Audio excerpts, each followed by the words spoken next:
السلام علیکم ورحمۃ اللہ وبرکاتہ۔ آج ہم پڑھیں گے حضرت موسیٰ علیہ السلام کا نکاح اور پیغمبری۔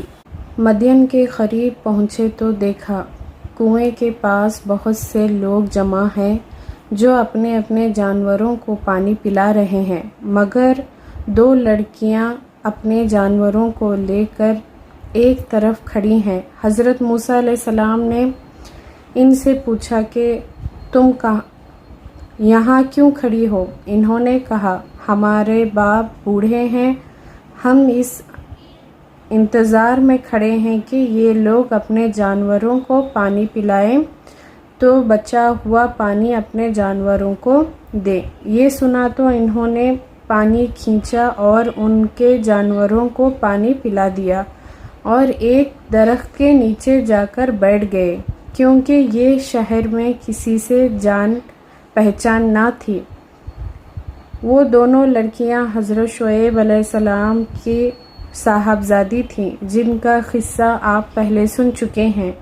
انہوں نے گھر جا کر اپنے والد سے تمام قصہ بیان کیا اور ان کے فرمانے پر اپنے گھر لے گئیں۔ جب انہوں نے اپنے مصیبت کا قصہ سنایا تو حضرت شعیب علیہ السلام نے فرمایا اب ڈرنے کی ضرورت نہیں، اللہ نے آپ کو ظالم قوم سے بچا لیا ہے۔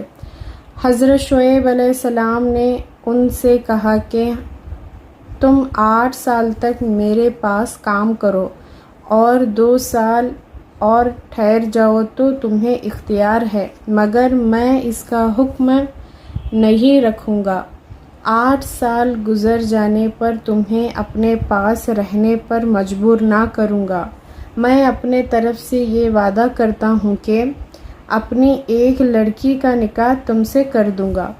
حضرت موسیٰ علیہ السلام نے کہا کہ مجھے منظور ہے، 8-10 سال اس میں سے جو مدت چاہوں پوری کروں، مجھ پر زور زیادتی نہ ہونی چاہیے اور اللہ تعالیٰ ان باتوں پر گواہ ہے۔ چنانچہ وہ برابر کام کرتے رہے اور جب مدت پوری ہو گئی تو حضرت شعیب علیہ السلام نے اپنی لڑکی کا نکاح ان سے کر دیا۔ جب نکاح ہو گیا تو دونوں میاں بیوی وہاں سے روانہ ہوئے اور راستے میں ایک جگہ پہاڑی کے طرف انہوں نے آگ دیکھی۔ موسیٰ علیہ السلام نے اپنی بیوی سے کہا کہ تم یہاں ٹھہرو، میں آگ لے کر ابھی آتا ہوں اور اگر کوئی شخص وہاں مل گیا تو اس سے راستہ بھی معلوم کر لوں گا۔ وہاں گئے تو میدان کے کنارے پر درخت میں سے آواز آئی، مبارک ہے وہ جو اس آگ میں ہے اور جو اس کے چاروں طرف ہے، تم طوع کے میدان میں ہو، اپنے جوتے اتار دو، میں بڑی دانائی والا اللہ ہوں، تمام جہاں کا اور تمہارا پالنے والا۔ میں نے تمہیں پیغمبری کے لیے چن لیا ہے، جو کچھ کہتا ہوں اس کو سنو، میری عبادت کرو اور میری یاد کی خاطر نماز کی پابندی کرو، بے شک قیامت آنے والی ہے۔ موسیٰ علیہ السلام تمہارے دائیں ہاتھ میں کیا ہے؟ انہوں نے کہا یہ میری لاٹھی ہے، اس پر سہارا لیتا ہوں، اپنی بکریوں کے لیے اس میں پتے جھاڑتا ہوں اور اس کے سوا اس سے اور بھی کام لیتا ہوں۔ اللہ تعالیٰ نے حکم دیا کہ اس لاٹھی کو زمین پر ڈال دو۔ لاٹھی جو ڈالی تو وہ سانپ کی طرح دوڑتی ہوئی دکھائی دی، اس پر وہ ڈر گئے۔ اللہ تعالیٰ نے ارشاد فرمایا کہ اس کو پکڑ لو اور ڈرو نہیں، ہم ابھی اس کو پہلی حالت میں کر دیتے ہیں اور اپنا دائنا ہاتھ اپنے بائیں بغل میں دے لو، پھر نکال لو، بلا کسی عیب کے نہایت روشن ہو کر نکلے گا۔ یہ دوسری نشانی ہوگی تاکہ ہم تم کو اپنی قدرت کی بڑی نشانیوں میں سے بعض نشانیاں دکھا دے۔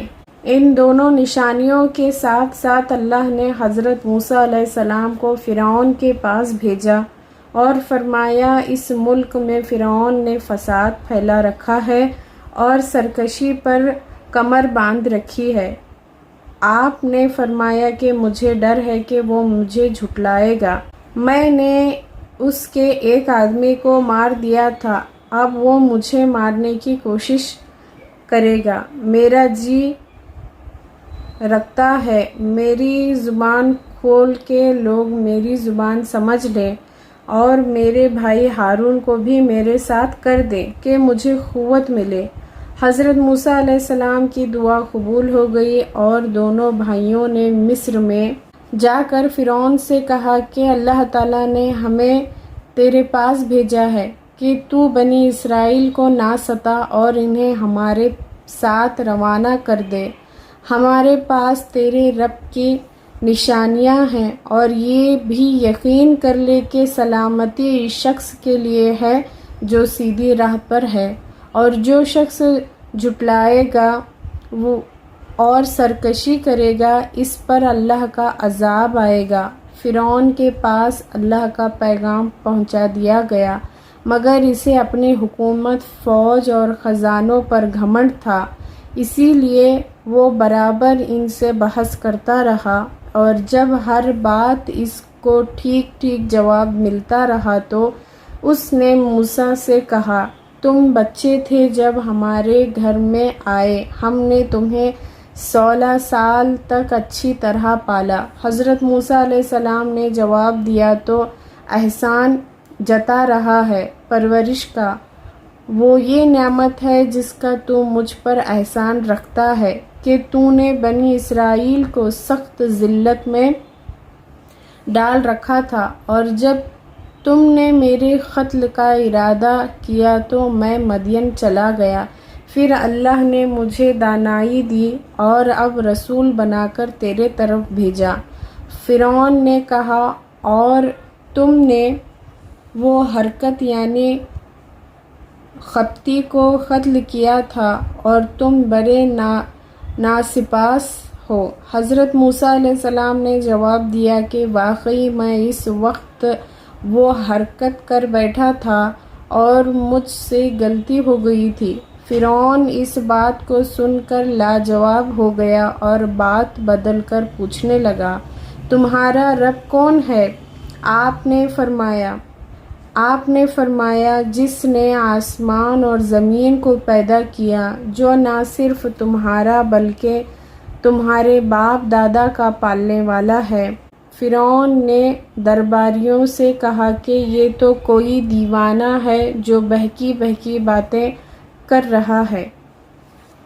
صدق اللہ علیہ العظیم، صدق اللہ رسولہ الکریم۔